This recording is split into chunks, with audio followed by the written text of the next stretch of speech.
स्वागत है दोस्तों आप सभी का एजुकेशन स्टडी पॉइंट पर। दोस्तों आज का वीडियो टीआरई 4.0 के लिए मैं कहता हूं, आज के वीडियो में से अब तक आपने जितने भी मेरे अपडेट देखे होंगे उनमें ये सबसे खास अपडेट होगा, क्योंकि ये वो वीडियो है जिससे आप एक अनुमान लगा सकते हो, एक आईना आपको दिख सकता है कि आप कहां तक आपका स्कोर हो। क्योंकि ये वीडियो पहले ही बता देता हूं कि दोस्तों ये आपकी तैयारी को एक अंतिम रूप देने के लिए, जांचने के लिए कि आप अभी किस स्थिति में हो। क्योंकि आपको पता है टीआरई 4 का नोटिफिकेशन अप्रैल में होगा और एग्ज़ाम आपका लगभग मई में होना है, तो वक्त तो वैसे भी आपके पास बहुत कम है। लेकिन उससे पहले ये जान लेना बहुत आवश्यक है कि आखिर टीआरई 3 में कितना कट ऑफ गया था, प्राइमरी में, जूनियर में। वो अगर आपको एक पता चल जाएगा तो अमूमन आप अपने आने वाले वैकेंसीज़ का एक डेटा ले सकते हो कि भैया कितना कट ऑफ अगली बार जाएगा। ये जानना बहुत आवश्यक होता है।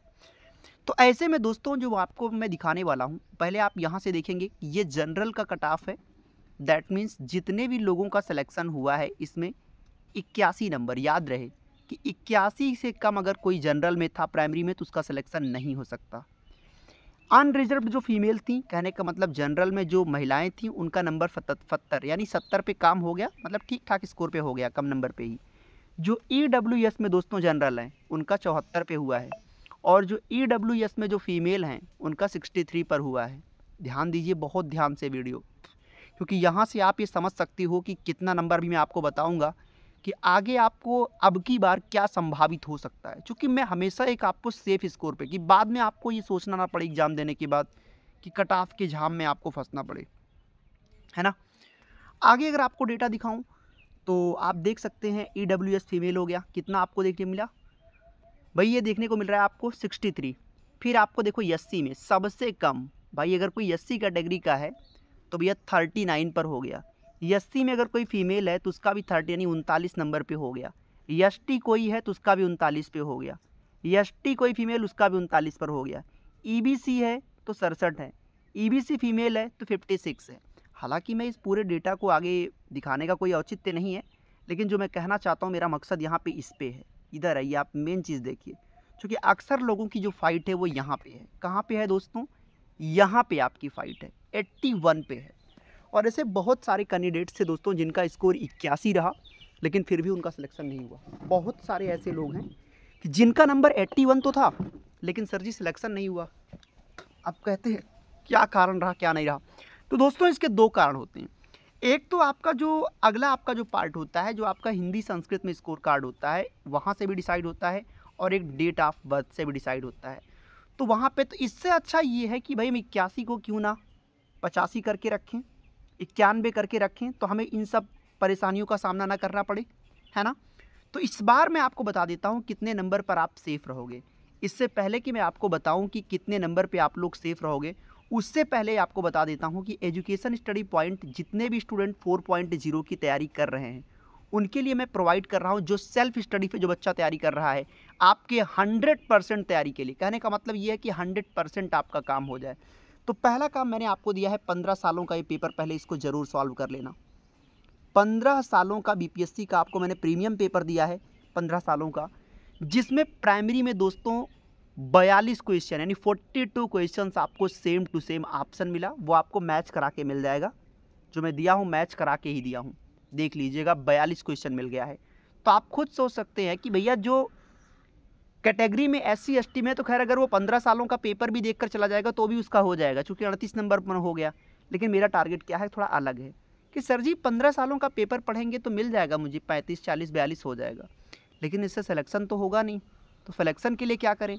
तो सिलेक्शन के लिए दोस्तों आपके लिए हम प्रोवाइड कर रहे हैं, सबसे जो खास है वो है क्लास 6 से लेकर 10 तक की पूरी NCERT और 6 से 10 तक की पूरी SCERT। ये दो चीज़ आपको बहुत मैटर करेगी। अब आप कहेंगे सर कैसे? तो ध्यान दीजिएगा, जो NCERT है दोस्तों, NCERT में अब आपको पता है कि 6 से 10 तक की NCERT हालांकि पढ़ना नामुमकिन है। कोई झूठ बोल दे कि नहीं मैं कर दूंगा तो ये संभव नहीं है, क्योंकि 10 साल के जीवन को आप 2 महीने में कभी नहीं ख़त्म कर सकते। तो इसको सही तरीके से कैसे पढ़ें? तो इसके लिए आपको दोस्तों जो NCERT SCERT मिल रहा है, इसको मैं आपको बहुविकल्पी प्रश्नों के माध्यम से दे रहा हूँ कि आप इसे तैयारी करेंगे चैप्टर वाइज। जैसे कोई चैप्टर है प्रकाश संश्लेषण, तो उस चैप्टर के सारे बहुविकल्पी मिल जाएंगे।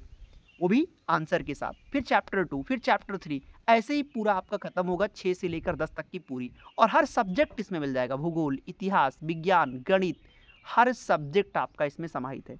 और साथ में क्या मिलेगा, SCRT भी, क्योंकि बिहार की SCRT से भी आपको 30-32 क्वेश्चन देखने को मिलता है, बिहार स्पेशल, तो ये भी आपको इसमें मिल जाएगा। तो करीब जो 70 से 75 नंबर तक का काम है वो यहीं से होना है, यानी 75 अंक तक का काम जो होगा वो आपका NCERT SCRT से होगा। तो 75 नंबर मेरे को यहाँ से मिल गया, और ये जो 15 सालों का पेपर मैंने पढ़ा यहाँ से मेरे हो गए कम से कम 30-35-40 क्वेश्चन। तो मैं 100 के आसपास दिख रहा हूँ, और मुझे चाहिए क्या, 100 नंबर हो गया तो मुझे फिर टेंशन नहीं होगा कि भाई कट ऑफ कितना भी जाए, 100 पे हो ही जाना है। सवाल आपके मन में होगा सर ये कैसे मिलेगा स्टडी नोट्स हमको, तो ये स्टडी नोट्स दोस्तों, ये नंबर आपकी स्क्रीन पर होगा 9653050981। आप इस नंबर पर डायरेक्ट कॉल कर सकते हैं, या व्हाट्सएप पर मैसेज करके आप इसको सीधा दोस्तों बाई कर सकते हैं। रही बात इसके प्राइस की, तो मैंने हमेशा आपको कहा है कि दोस्तों इसकी प्राइस उतनी है जो आपके लिए उचित हो। टोटल कॉस्ट आपको पड़ती है 699, पर जो बच्चा इसको आज के आज अभी बाई कर ले जा रहा है वो आपको अभी मिल रहा है 399 में, जिसमें दोस्तों ये नोट्स तो मिलेगा ही, 15 सालों का पेपर, पूरी NCERT, पूरी SCRT 6 से 10 तक की, साथ में आपको मिलेगा 50+ टेस्ट सीरीज। और क्या चाहिए आपको।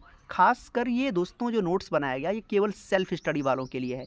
तो अगर आपने अभी तक तैयारी की है या आपने कुछ भी नहीं की है तो भी आप यहाँ से शुरू कर सकते हैं। अब दोस्तों जो आप देखना चाहते हैं कि सर इस बार का संभावित कट ऑफ क्या बनेगा, तो दोस्तों इस बार का जो संभावित कट ऑफ आप देख रहे हैं कि अब की बार TRE 3.0 में 81 गया, तो इस बार मैं क्या मान लेता हूँ, मैं भाई 91 मान लेता हूँ। चूँकि TRE 2.0 का या 1.0 का जो कट ऑफ था वो करीब 67-68 नंबर था। 67 पे 77 हुआ कि नहीं हुआ, देखो 67 से डायरेक्ट 77 हुआ है, 77 से भी ज़्यादा मतलब 81 हुआ है। तो हम 81 को 91 मानकर चलते हैं। अगर लड़कियों का 70 है तो इसको आप 85 मानकर चलो, 70 10 80 5 85 आप मानकर चलिए, अगर लड़कियों के अगर जनरल की बात करूँ मैं तो ये चीज़ें हैं दोस्तों जो आपके लिए सबसे ज़रूरी है और सबसे ख़ास थी। अब इसके अलावा अगर मैं बात करूं अदर कैटेगरीज की, तो आप एक डेटा ले सकते हो कि भैया मुझे हर हाल में 90 तक पहुंचना है, 90 तक जाना है, काम हो जाएगा, ठीक है। तो खैर आप बताएंगे हमें वीडियो आपको कैसा लगा। वीडियो को लाइक ज़रूर कर देना, चैनल को सब्सक्राइब कर लेना, क्योंकि पढ़ना ही सब कुछ नहीं होता, पढ़ने के साथ में वो रणनीति भी पता हो कि काश मुझे पहले पता होता कि मुझे कितने अंक तक जाना है। और जो आपको नोट्स के साथ में टेस्ट सीरीज मिली है उससे आपको पता भी चल जाएगा कि आपका एक्चुअल लेवल क्या है, कि भैया 100 नंबर आप उसमें करिए, 120 में कम से कम 100+ जाइए, तब जाकर बात बनेगी। चलिए थैंक यू सो मच, मिलते हैं आपसे अगले वीडियो में, तब तक के लिए अपना बहुत ख्याल रखिए। Thank you so much.